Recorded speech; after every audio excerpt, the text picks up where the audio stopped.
Bueno, estamos estudiando la carta de los Efesios, ¿sí? Y estuvimos estudiando el capítulo 1, las bendiciones espirituales, también el espíritu de revelación. También nuestro hermano Marcos en 2 prédicas nos trajo salvos por gracia. Hablamos el domingo pasado de la reconciliación por medio de la cruz, y hoy vamos a hablar de haciendo una introducción, porque la reconciliación por medio de la cruz estamos hablando de judíos y de gentiles, y el ministerio de Pablo a los gentiles está en el capítulo 3, que eso voy a hacer la introducción, para hablar del amor que excede todo conocimiento, que está en el capítulo 3, versículo 14. Quiero hacer una introducción un poquito ya lo que estuvimos hablando el domingo, para poder apoyarnos en la prédica de esta noche. Hablamos del ministerio de Pablo a los gentiles. Pablo fue llamado a los gentiles. Si bien él tenía una preparación y venía de una raíz y de sangre judía, este hombre era fariseo de fariseos, tenía un maestro que la Biblia lo relata, que era Gamaliel, y era un hombre que no solamente era de sangre judía, sino que practicaba el judaísmo. Bueno, este hombre, en el capítulo 9 de Hechos de los Apóstoles, sí, él cae de su caballo, Cristo mismo se le aparece a él, y él ya no es la misma persona luego de tener ese encuentro con Jesús. Al tener ese encuentro con Jesús, él pasa de ser Saulo de Tarso a ser Pablo. Entonces, él recibió un llamado de parte de Dios, y el llamado que recibió Pablo fue de ir y predicar la palabra de Dios a los gentiles. ¿Quiénes son los gentiles? Los gentiles son aquellas personas que están en el mundo, aquellas personas que no fueron predicadas todavía del Evangelio, que no recibieron la buena noticia, la esperanza por medio de nuestro Señor Jesucristo, y que no profesan absolutamente ninguna fe. Eso hablaba, ¿verdad? El domingo hablaba que los gentiles como pueblo estaban alejados de Dios, y di 5 puntos que lo voy a volver a mencionar para poder fijar. Estaban sin Cristo, no tenían Salvador, vivían sin destino, sin propósitos, vivían alejados de Israel. Los judíos eran el pueblo escogido por Dios y se beneficiaban de la bendición y de la protección de Dios. En ese tiempo, únicos en la tierra. Los gentiles eran ajenos al pacto de la promesa, eran incapaces de participar en pactos divinos, no entendían lo que era un reino, no entendían lo que era un rey, y menos tampoco la vida eterna para los que creen en Cristo. Ellos vivían sin esperanza, no habían recibido, como les mencionaba, la promesa divina, estaban sin Dios. El mundo de los gentiles también, por su falta de conocimiento, de entendimiento y de revelación del Espíritu, entonces ellos adoraban también otros dioses, había idolatría entre ellos, porque no tenían al verdadero Dios. Entonces estaban completamente separados. También los gentiles experimentaban dos tipos de alineamientos. ¿Cuáles eran esos? La primera era la apatía que había entre judíos y gentiles durante miles de años. Y también los judíos consideraban a los gentiles que eran desheredados, los trataban como un objeto de burla y de desprecio. Y lo segundo era la parte espiritual que había mencionado. Pablo reveló una verdad. En este capítulo 3, donde yo voy a hacer la introducción para apoyarnos en el mensaje, Pablo reveló una verdad que ni siquiera los grandes profetas la entendieron dentro de la iglesia, que está compuesta por todos los salvos. Desde Pentecostés, como un cuerpo unido, sin distinciones sociales, políticas, raciales y espirituales. Cuando cae el Espíritu Santo en medio de las personas que estaban reunidas, porque no solamente estaban los apóstoles, sino habían gentiles, judíos, griegos, el Espíritu Santo cayó por sobre todos los hombres de la misma manera. Todos lo recibieron. Ahora, ¿cuál era el propósito de recibir todo el Espíritu Santo? La unidad del Espíritu. Entonces, esa verdad que revela Pablo por medio del capítulo 3 a los gentiles, no se le reveló todavía en la antigüedad a los apóstoles, perdón, a los profetas, porque el Antiguo Testamento fue escrito por los profetas y el Nuevo por los apóstoles. Entonces, todavía no había una revelación completa de lo que los profetas mismos anunciaban. ¿Por qué? Porque el judío creía que solamente la salvación era para ellos y que la salvación no era por profesar una religión judía, sino de tener la sangre judía. Entonces ellos pensaban que solamente y exclusivamente era para ellos la salvación. Sin embargo, el plan de Dios era sin distinción, como mencioné, sin distinción social, sin distinción raciales, políticas, sin acepción de personas. Era para toda nación, para toda lengua, para todo pueblo. Esa era la salvación. Bueno, y en el capítulo 13, esto no hace falta que lo busquen, yo solamente para fijar en el llamado de Dios a Pablo a ir a los gentiles, a los mundanos, por llamarlo así, ¿verdad? Y cuando lo llamo así, no lo hago ni con ninguna ironía, solamente para fijar el texto, solamente utilizo la palabra mundo, sistema. En el 13, 46, 48, dice la palabra de Dios: Pablo y Bernabé, hablando con denuedo, dijeron a vosotros la verdad, que era necesario que os hablase primero la palabra de Dios. Puesto que la desecháis y no os juzgáis dignos de la vida eterna, he aquí nos volvemos a los gentiles. Porque así nos ha mandado el Señor diciendo: te he puesto por a luz de los gentiles, a fin de que seas para salvación hasta lo último de la tierra. Los gentiles, oyendo esto, se regocijaban, glorificaban la palabra del Señor y creyeron todos los que estaban ordenados para la vida eterna. ¿Qué pasaba? Como los judíos le desechaban a ellos y como le trataban con desprecio, porque solamente ellos creían que ellos podían ser salvos, el Señor envía a Pablo con una misión de darle la salvación a este pueblo, a este mundo, hasta el último de la tierra. Justamente menciona el libro de Hechos del Espíritu, de Hechos de los Apóstoles, también llamado Hechos del Espíritu Santo. Entonces, Pablo, al recibir ese llamado, él va a los gentiles. Es ese llamado que él empieza a contar a la iglesia de Éfesos en el capítulo 3. Él cuenta de su ministerio, él cuenta del llamado. Él dice: ¿por qué yo me fui a predicarle a aquellos que no conocían de Cristo, a aquellos que estaban alejados?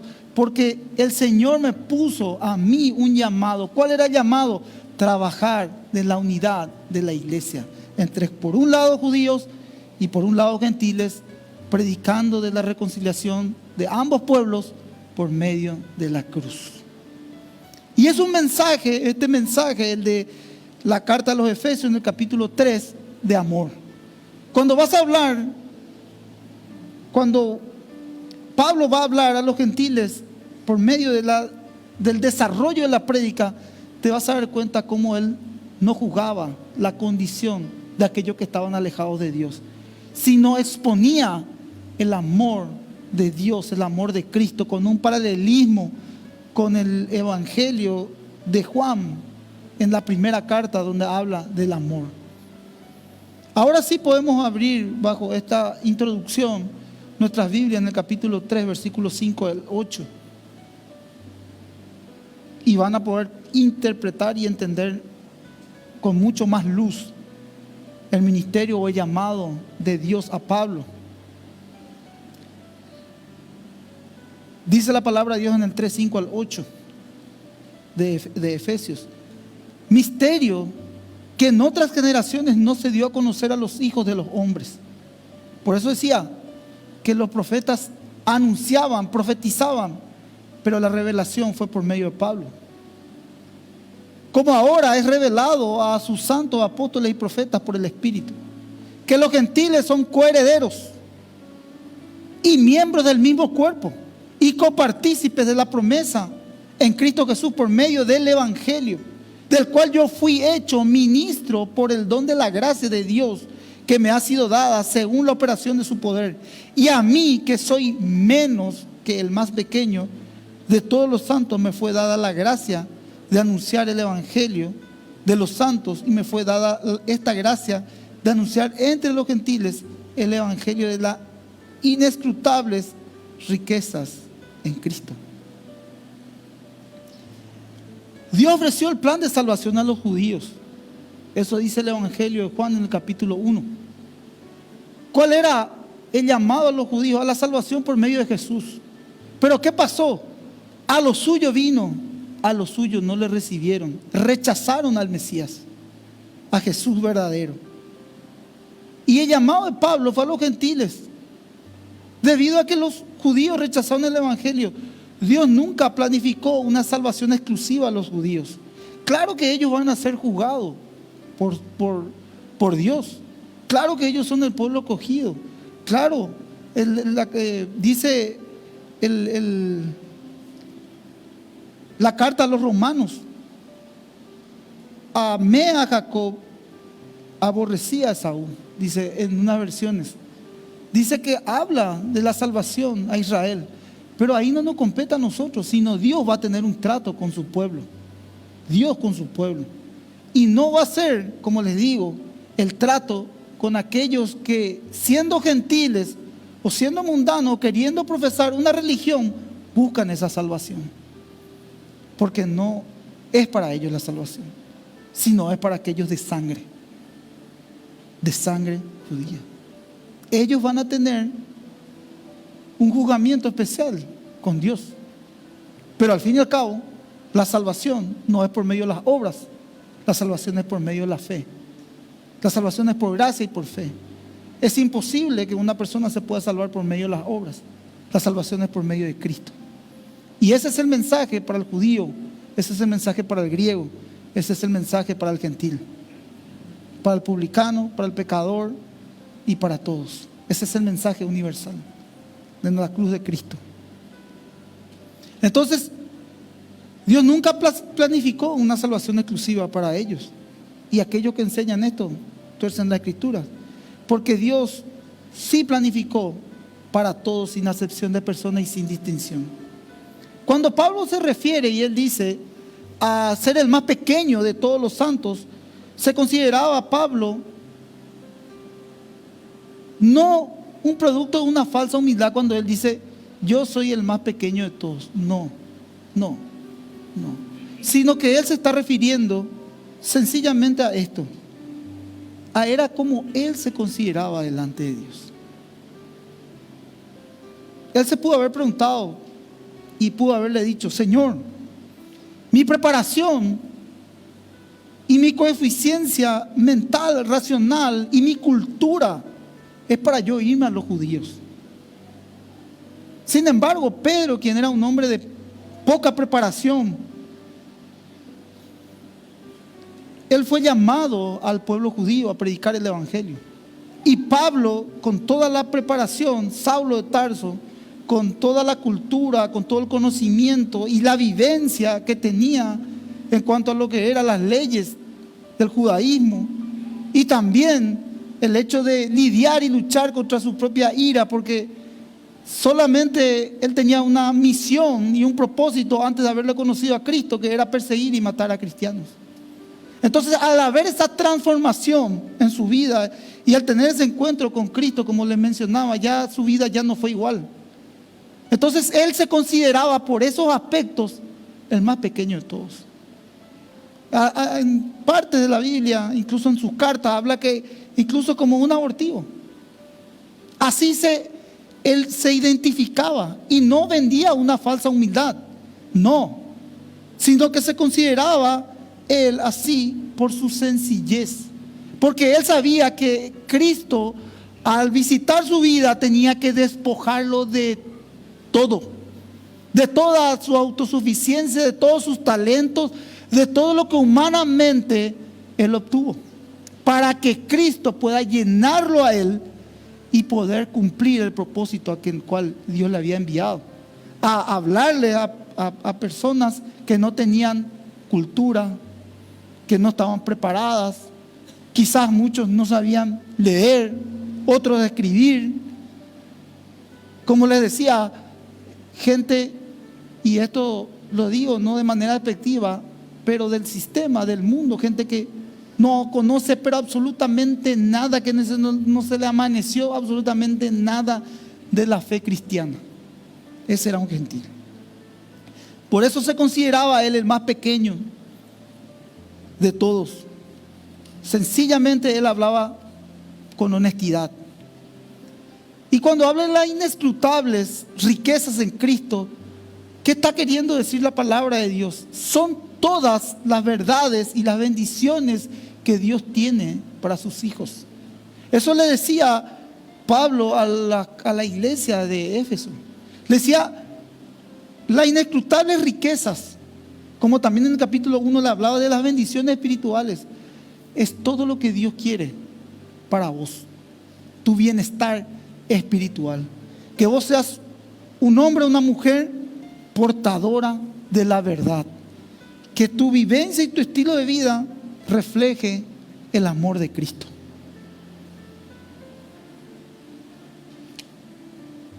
Ahora sí entramos en el mensaje de esta noche,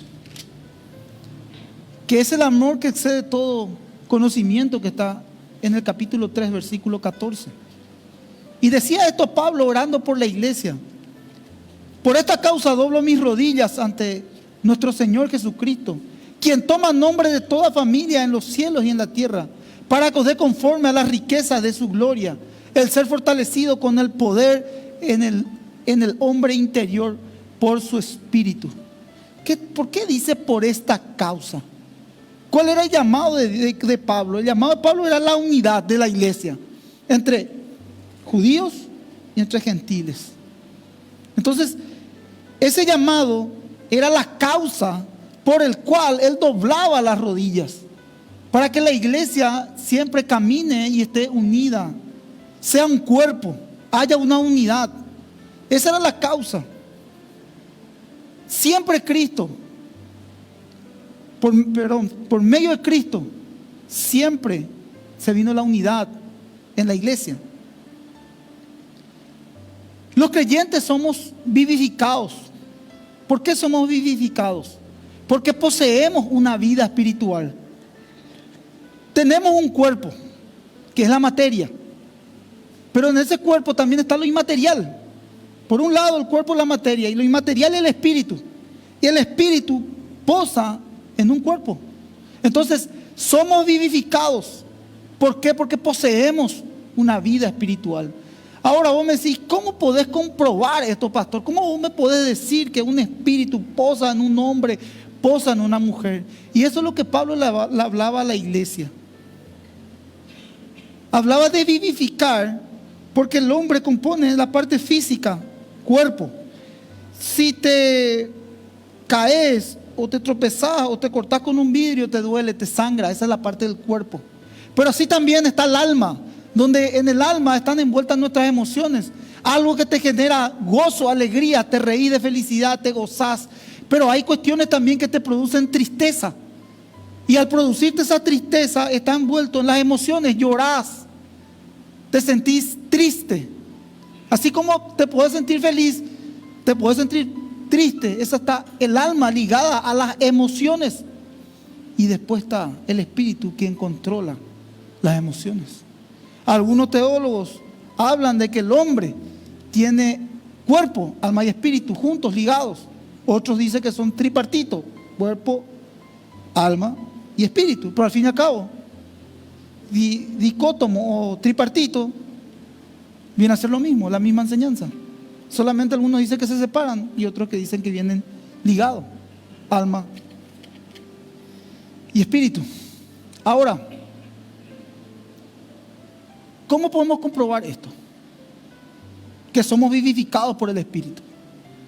Sencillamente esto: vos y yo somos conscientes de lo que está mal, ¿sí o no? Somos conscientes, tenemos una conciencia. Entonces, la ley naturalmente está escrita en los corazones de los hombres. Incluso, esto habla Pablo a los romanos en el 2:15. Vos decís, pastor, un hombre sin Dios, un hombre que no le conoció a Dios, que no le recibió a Cristo como su Señor y Salvador, ¿qué va a pasar de él? Y bueno, la respuesta que solemos dar es: si no le conoció a Cristo, no es una persona salva. ha partido y solamente Dios tiene el control. Sin embargo, a mí me hizo pensar mucho ese versículo que está en Romanos. ¿Por qué? Porque la ley dice que escrita en nuestros corazones. Y vamos a ser juzgados justamente por nuestra conciencia. Ahora, si en la ley de Dios está escrita en nuestros corazones, ya innatamente, así como también el pecado, las cosas malas dentro nuestro, por un hombre entró la muerte, el pecado en Adán, por un hombre entró la vida en Cristo. Entonces, así como también tenemos la maldad, estamos completamente caídos, degenerados. Si tenemos la ley escrita en nuestros corazones, se equilibra, no estamos totalmente degenerados. Porque hay algo que refrena otra vez al hombre. Si yo preguntase acá, y yo creo que cualquier hombre o mujer que en sus cabales racionales y mentales normalmente le preguntásemos, ¿está bien matar? La gran mayoría te va a decir, no pastor, no está bien matar. Entonces, ¿por qué no está bien matar? Porque le vas a perjudicar a una persona y te va a empezar a argumentar. Entonces, ¿cómo sabes que está mal matar? Automáticamente tu cerebro absorbe una conciencia donde te dice que está mal matar. Si vos le decís, está mal joder a una persona y todo eso, sí, yo hice eso, pero está mal. Ya tenés eso, ¿verdad? Los mandamientos, vos sabés que está mal codiciar a la mujer de tu prójimo, vos sabés que está mal no amar a tu prójimo como a ti mismo, y sabés todas las cuestiones naturales, normales, comunes y corrientes de bien y mal. No voy a entrar en cuestiones más internas porque solamente quería demostrar nomás esto bíblicamente. Pero ahora vamos un poco más, porque Pablo no se estaba refiriendo. Pablo esto le hablaba a los gentiles porque diríamos enseñaba de esta manera la palabra de Dios. Pero ahora, ¿qué pasaba? Acá ya estaban convertidos, la iglesia ya era de Efeso, ya eran salvos. Y él decía cómo él hablaba de vivificar el espíritu en el hombre. ¿Por qué? Porque nosotros tenemos la obra del espíritu. Y vos me decís, ¿cómo, pastor? Y te convence de pecado, justicia y juicio. Te convence, por ejemplo, cuando estás viendo algo que no tenés que ver, cuando estás muy ocioso, muy ociosa, cuando estás chismentando, estás hablando de una persona, otro, cuando te estás quejando, cuando te estás murmurando, cuando te peleas con tu esposo, cuando te peleas con tu esposa. No, es que estás, ay, tranquilo. No. Por más que vos cierres tus oídos y vos digas, no quiero entender, no le quiero hacer caso al espíritu, no, déjame hinchar el espíritu, no vas a poder porque ya posa en vos. Eso es lo que contó una vez mi pastor, que dijo, por tu culpa, le dijo un pariente de él, porque escuchó la palabra de Dios, escuchó el evangelio y le dijo, por tu culpa, ya no puedo pecar tranquilo. Queriendo vivir una vida pasada de pecado, por más que puedas caer, o por más de que vos puedas irte contra el brazo, contra la mano de Dios, ya no vas a poder ser igual. Y por más que vos quieras vivir como vivías antes, no vas a poder vivir. Y es más, si intentás vivir en contra, el Señor va a poner un aguijón. Y vos decís, ¿por qué va a poner un aguijón? Para que vos no te descarríes.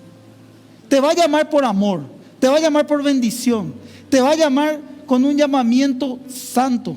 Pero si vos no obedeces, te haces el duro, te haces la dura, si el llamado de Dios, te va a tener que llamar por las buenas o te va a tener que llamar por las malas, o por bendición o por trituración. Pero si Dios te llamó, sí o sí Él va a cumplir lo que Él dice. Entonces, ahí podemos entender de que se vivifica. Eso es lo que estaba diciéndole. ¿Por qué le estaba vivificando? Porque también le estaba unificando. ¿Por qué? Porque estaba hablando de la familia de Dios. Esa era la causa de Pablo. Por eso decía, por estas cuestiones que yo le estoy diciendo, doblo mis rodillas. La edificación es por medio de la palabra de Dios, de la enseñanza de los profetas y de los apóstoles. El doblar las rodillas es un acto de reverencia, es un acto de sumisión y pasión por las cosas sagradas de Dios. Y nada más y nada menos que esta carta es muy espiritual.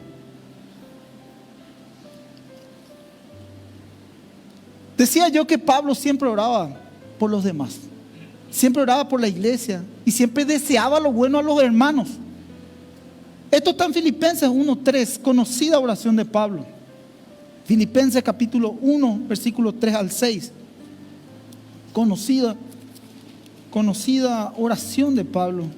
Es más, muchos de nosotros utilizamos estos versículos. Fíjense la oración del apóstol. Doy gracias a Dios siempre que me acuerdo de vosotros, siempre en todas mis oraciones. Entonces, ¿qué hacía Pablo? ¿Se acordaba de quién?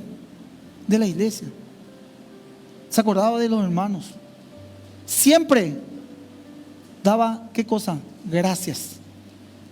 Ahora, es importante que nosotros analicemos también nuestras palabras, nuestras oraciones cuando nos referimos, cuando nos estamos comunicando espiritualmente, porque en la oración, literalmente, una oración con entendimiento, tu espíritu se conecta con el Espíritu de Dios. Por eso es que conocemos a Dios, por medio de su palabra y por medio de la relación íntima que tenemos. A medida que vayamos avanzando te vas a dar cuenta que eso se forma un vínculo de amor a Dios, de Dios hacia tu persona. ¿Por qué? Porque te llamó, porque te escogió, porque te quiere bendecir. Y por otro lado, nosotros que no entendemos mucho, pero por medio del Espíritu. Esto quizás no es una comprensión racional, por más que se pueda entender racionalmente, pero sí hay una unión con el Espíritu. Y vos me decís, ¿por qué, pastor? Porque vos no podés amarle a alguien que vos no le conoces. Cuando vos le amás a alguien, es porque vos le conocés a esa persona. Por ejemplo, yo le amo a mi esposa. Estoy casado con ella hace 22 años y que le conozco 24 años. Hoy puedo decir, después de 20 años más o menos, que yo le conozco a mi esposa. Pero cuando yo empecé a caminar con ella, teníamos 1, 2 años de noviazgo, yo no le conocía la paz. Conocía su lado bueno. Y yo decía que le quería o que la amaba porque no conocía de un amor verdadero. ¿Saben qué me une a mí a ella? ¿Qué me une a ella? No el amor sentimental ni pasional. No. A mí me une Cristo con ella. Porque esta unidad, a eso es lo que se refería. Si Lore no estaba con Cristo, yo no lo iba a poder amar. Si yo no estaba con Cristo, te aseguro que ella tampoco me iba a poder amar. Lo que une en un lazo matrimonial y una unión es Cristo. Sin Cristo, mi querido hermano, no hay amor, porque el verdadero amor viene de Dios. Una característica es Dios. El amor, el concepto de amor no es esa persona que te va a hacer feliz o que te va a hacer viajar o que vos crees que vas a gozar de la intimidad. No, eso es añadidura.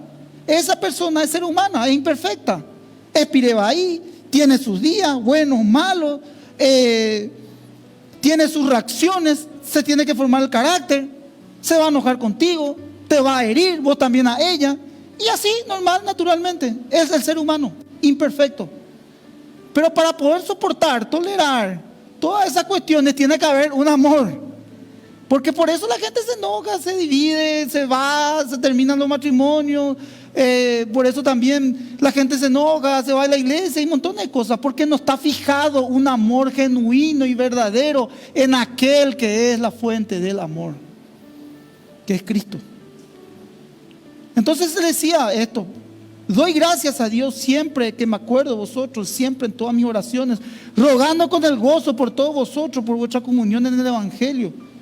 Y desde el primer día hasta ahora, estando persuadido de esto, de que el que empezó en vosotros la buena obra, la perfeccionará en el día de Jesucristo.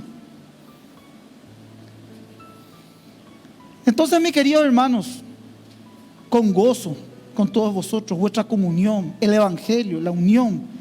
El Evangelio es la buena noticia que Dios tiene para cada uno de nosotros. Y la perfeccionará. Cristo va a perfeccionar nuestra vida, nuestra obra, hasta el día en que Él venga a buscar a su iglesia. Ahora, volvemos a Efesios. En el versículo 16 habla de unas riquezas de gloria. Y esas riquezas de gloria están disponibles para todo creyente fortalecido. Y vos me decís, ¿por qué para todo creyente fortalecido? Porque en el interior del hombre, cuando digo hombre, hombre y mujer, hablo de la parte humana, el ser fuerte es interiormente, es por medio del Espíritu. Cuando vos le estás diciendo a un hermano o a una hermana, estamos hablando en un contexto de gente que cree en Cristo, salvos, la iglesia, fuerza. Vos le estás deseando un fortalecimiento espiritual en un momento quizás de tribulación o de prueba. No es de fuerza de músculo.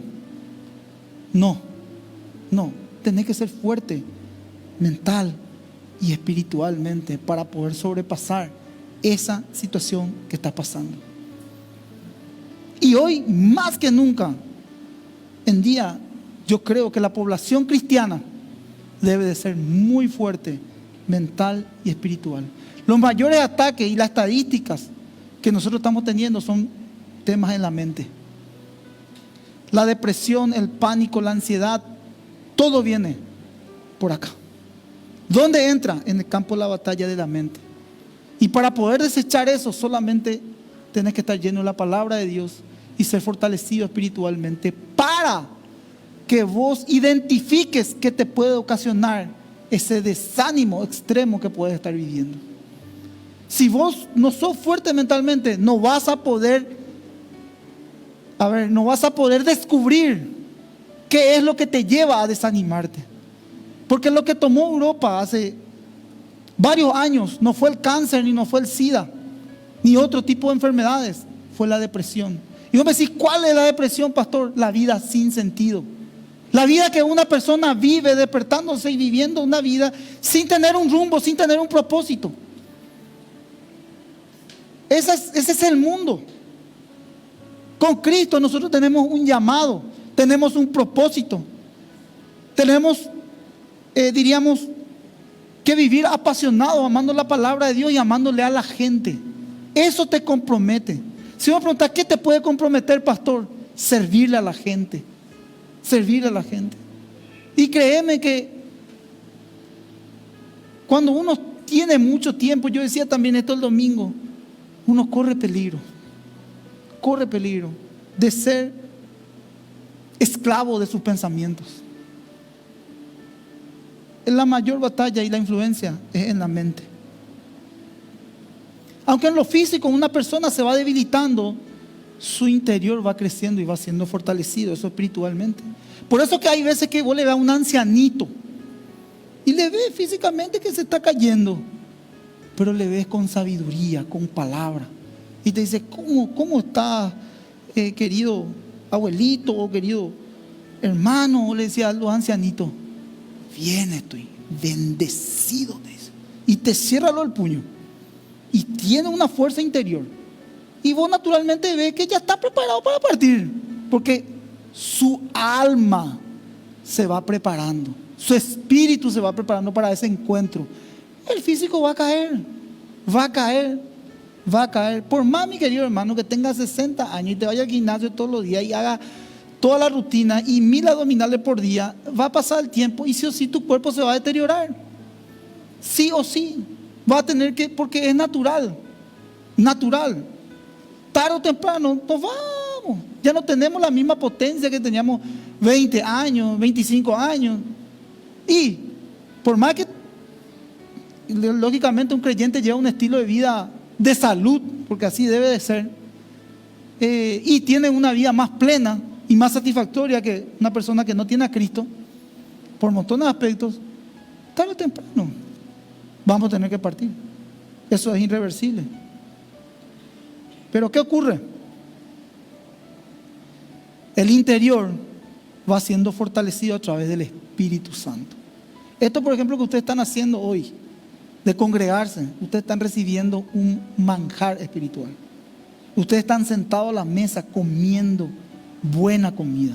Ustedes están alimentando el Espíritu. Ustedes están fortalecidos en el Espíritu. Eso es lo que está diciendo Pablo. Ayuda. Cuando vos sos fortalecido espiritualmente, ¿sabes qué te ayuda? A ser obediente y a ser comprometido. Vos marcás la diferencia de los demás. Y vos decís, ¿por qué, pastor, marcás? Porque vos estás recibiendo esa comida que te nutre, que te despierta y hace que vos seas obediente y comprometido. Por eso la segunda carta de Corintios 4:16 dice, no desmayamos, nuestro interior se va renovando día a día. Nuestro hombre interior se va renovando día a día. Bueno, vamos rápido porque tengo 10 minutos para cerrar. Efesios 3:17 al 19 dice, para que habite en Cristo por la fe en vuestros corazones, a fin de que arraigados, cimentados en el amor, seáis plenamente capaces de comprender con todos los santos cuál sea la anchura, longitud, profundidad y altura, de conocer el amor de Cristo que excede a todo conocimiento, para que seáis llenos de toda la plenitud de Dios. Cristo habita en nuestros corazones, ¿sí o no, hermanos? Amén. Es decir, se siente como en casa, en los corazones que están limpios de pecado y llenos de su Espíritu. Esto lleva en tu mente y en tu corazón. Cristo en tu corazón se siente como en su casa. Y vos decís, ¿por qué, pastor? Porque tu corazón está limpio de todo pecado y porque buscas su llenura todos los días. Es importante tener limpia la casa para que se sienta cómodo el Espíritu dentro del templo.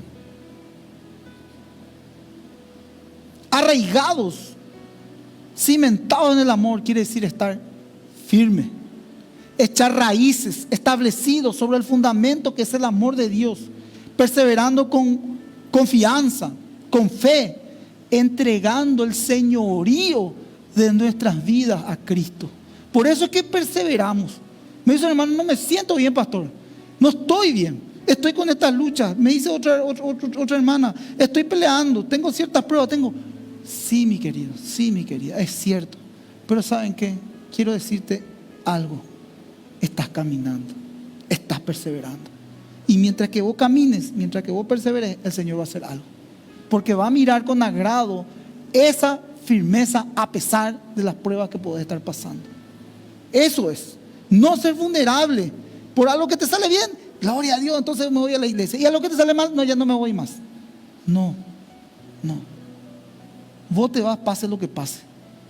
Caminás, perseverás, porque estás confiado y porque tenés fe que lo mejor está por venir. Gloria a Dios. Bueno, hermanos queridos, la primera carta de Juan, estoy terminando, en el capítulo 4, 2 al 9, voy a leer estos versículos porque son fundamentales. Dice la palabra de Dios, primera de Juan, ahí al terminar. Juan es un evangelio de amor y las cartas de Juan también afirman ese amor. Primera carta de Juan, capítulo 4, versículos 9 al 12, dice la palabra de Dios. En esto se mostró el amor de Dios para con nosotros, que Dios envió a su unigénito Hijo al mundo para que vivamos por Él. En esto consiste el amor, no en que nosotros hayamos amado a Dios, sino que Él nos amó a nosotros y envió a su Hijo en propiciación por nuestros pecados. Amados, si Dios nos ha amado así, debemos también nosotros amarnos unos a otros. Nadie ha visto jamás a Dios, sino que nos amamos los unos a los otros. Y Dios permanece en nosotros y su amor no se ha perfeccionado en nosotros. Juan presenta aquí 4 razones del amor de Dios hacia nuestras vidas. Fíjate bien. Punto 1, un amor sacrificado de Dios para enviar a su Hijo por cada uno de nosotros. Punto 2, el juicio del pecado en la cruz fue un ejemplo supremo de amor a Dios. Entonces, el amor sacrificado de Dios para enviar a su Hijo Jesucristo. Eso fue por amor. El juicio del pecado en la cruz fue un ejemplo supremo de amor. Un hombre muriendo por nuestros pecados. Otro amor de Cristo, el punto 3, derramó su ira sobre su Hijo amado. La ira tenía que ser sobre nosotros. Sobre nosotros tenía que caer la ira. Sin embargo, por amor, cayó sobre su Hijo amado. ocupó el lugar que nos correspondía a nosotros los pecadores. Tomó Cristo por amor. ¿Por qué dice que se hizo propiciación o propicio? Porque es un acto mediante el cual se apacigua o se elimina la ira que Dios tenía sobre ustedes, sobre nosotros, sobre los pecadores. Entonces dice como propiciación, porque elimina, apacigua la ira de Dios. ¿Y saben qué ocurre? Cambia. ¿Cómo cambia? Sí, porque apacigua su ira y recibimos su favor. Qué tremendo. Juan, mediante esta carta de amor, demuestra por medio de estos versículos y de estos 4 aspectos o razones que yo le puse, ¿dónde se originó el amor de Dios? ¿Y cuál es la fuente de ese amor manifestado en su Hijo? Y esto quedó demostrado no solamente en su palabra, que es el evangelio de amor, sino en la vida de Cristo. El creyente no puede entender el amor de Dios sin tener el espíritu de poder en su propia vida. O sea, vos no vas a poder nunca entender el amor de Dios si el Espíritu Santo no está. Porque solamente Él te va a poder ayudar a poder entender ese amor. Estos conceptos, muchos dicen, pastor, pero son conceptos teológicos. Sí, créeme que yo no, en 1, 2, 3, 4 prédicas de la cruz, yo no entendí todo el amor de Cristo. Y en un cierto tiempo en mi vida había mucho orgullo, porque yo decía, yo ya conozco, ya tipo Semana Santa, Jesús muere por nuestros pecados, entiendo, derramó su sangre por cada uno de nosotros en rescate de los pecadores, yo entiendo todo eso. Y después me di cuenta que lo entendía todo racionalmente, no con el Espíritu. Cuando el Espíritu me convenció, me arrepentí y miré hombres que tenían 400 artículos sobre la cruz. Y ahí empecé a entender la expiación, la justificación. Empecé a entender la salvación. Empecé a entender la propiciación. Empecé a ver todo lo que se manifestaba en todas estas doctrinas de la cruz en un amor tan grande de Dios hacia la humanidad. Solamente el Espíritu puede darte a entender y a comprender ese amor grande de Dios hacia cada uno de nosotros. El amor de Dios es concedido a todo cristiano. Pero ¿saben por qué se manifiesta ese amor? Por la madurez. Y vos me decís, ¿por qué se manifiesta por medio de la madurez, pastor? Sí, por la naturaleza, el temperamento, lo afable que debemos de ser, por el buen trato. Cuando una persona trata bien, se dirige a otra persona correctamente, habla bien, se manifiesta amor. No porque te traten mal, vos tenés que tratarle mal a la gente. Eso es lo que enseñaron el mundo. No, vos le tratás bien porque vos sos la fuente de ese amor. Y ese amor habita en vos. Entonces, por eso dice el libro de Proverbios, las palabras mansas aplacan la ira. Cuando una persona está enfurecida, yo de tu hermano ya experimenté de esto. Cuando una persona viene airada, cuando una persona está mal, así tipo por eso que vos le hablas bien, le hablas con amor, recibe un trato distinto a lo normal. Créeme que se manifiesta el amor de Dios. Créeme. Pero un montón de veces en el tránsito, en la cancha, un montón de aspectos. Le tocáis y después le hablas bien. No, tranquilo, yo solamente te quiero servir, quiero saber si te falta algo. Te presto mi celular, tranquilo. Y ahí empieza a ver que sos una buena persona. Y empezás a ser utilizado por Dios y un canal de bendición para esa persona. Y si le servís y le tratás bien, créeme, mi querido hermano, que en pocos días va a estar sentado en esta silla. ¿Saben por qué muchas veces no ocurre eso? Porque nosotros actuamos como también actúa el mundo y no marcamos la diferencia. Por eso es que el amor de Dios se manifiesta en la vivencia. A nosotros, mi querido, y esto me va a entender, Marcos, podemos hablar lindo, podemos enseñar, podemos tener gracia, y lo que más nos cuesta a nosotros los creyentes es vivir. ¿Por qué habla de madurez? Porque lo que nunca termina de convertirse el creyente es en su carácter. Por eso es. Y esto a mí mi querido hermano, cuando yo estaba relatando, escribiendo, me volaba la cabeza porque yo entiendo que primeramente a mí me habla el Señor para que después yo pueda traer el mensaje a ustedes. Pero es que tenemos que marcar. El amor excede todo conocimiento, eso estaba diciendo. El amor es una vivencia. Ese amor se deposita en nuestros corazones para que podamos amarlo de verdad. Decía esto y afirmo nuevamente, valga la redundancia, no podés amar lo que no conoces.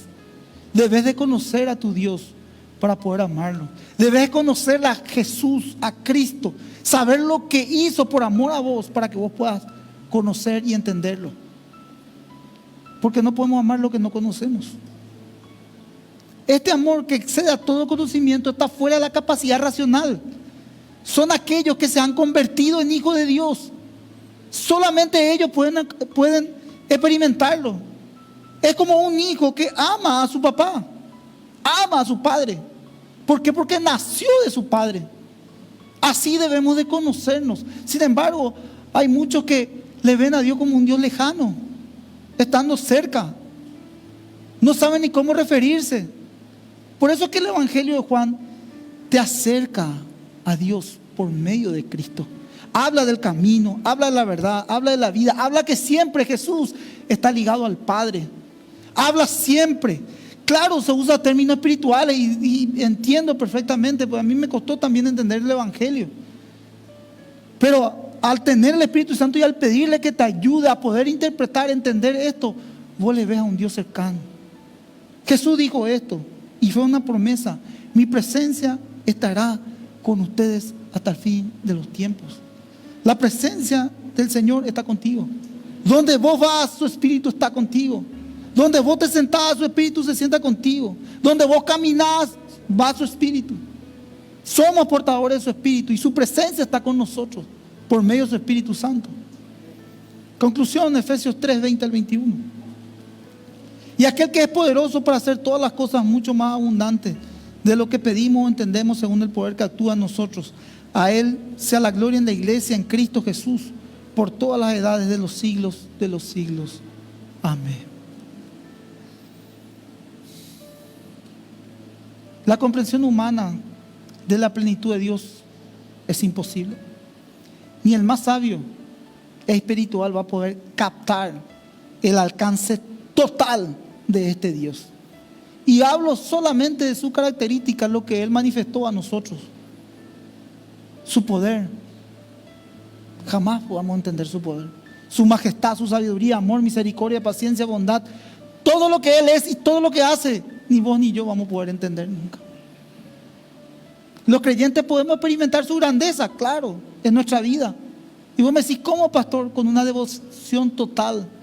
Pablo oró para que nosotros seamos como Dios.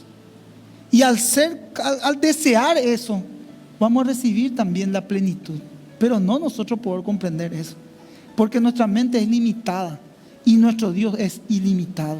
Él es el alfa, Él es el omega, Él es el principio, Él es el fin.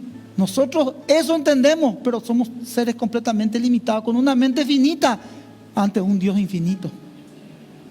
Entonces, ay, pastor, tengo que ver otra vez la prédica. Entonces, ¿cómo hago? Ahí está el desafío, en que vos creas en aquel que te acerca a Él. ¿Por qué? Porque hay un mediador entre Dios y los hombres. ¿Quién? Jesucristo. Para ser llenos y plenos. Esto dijo en Efesios 5, 18. Ahí nomás puedes mirar tu Biblia. Yo tengo acá mi anotación. No embriaguéis con vino, en lo cual hay disolución. Antes, bien ser lleno del Espíritu. La plenitud que vas a recibir es ser cuando sos lleno de su Espíritu. Van a cambiar los conceptos. Vas a recibir a ese amor que excede todo conocimiento. Vas a experimentar un poder tal de su grandeza, de su amor, de su misericordia, favor, gracia. Porque el poder de Dios obra en el creyente mucho, mucho más que la comprensión. Amén, hermanos. Bueno, ¿podemos ponernos de pie? Profunda esta carta de los Éfesos, ¿verdad? Bueno, si les interesa, les invito el domingo, porque seguimos con esta prédica. El domingo vamos a predicar sobre la unidad del Espíritu. Así que les invito a que puedan seguir estas prédicas, porque a mí particularmente me forma. El Señor me habla por medio de su palabra. Y esto es lo que yo les quiero transmitir también a ustedes. Creemos por medio de tu Espíritu, Señor, de que somos templos y tu Espíritu posa en cada uno de nosotros. Quizás no podemos entender ni comprender de ese amor tan grande. Nada más y nada menos, Señor, que tú te has fijado en cada uno de nosotros. Viles, necios, pecadores, apartados, alejados. Esa palabra me marcó. Pero por medio de tu Hijo Jesucristo trajo la unidad.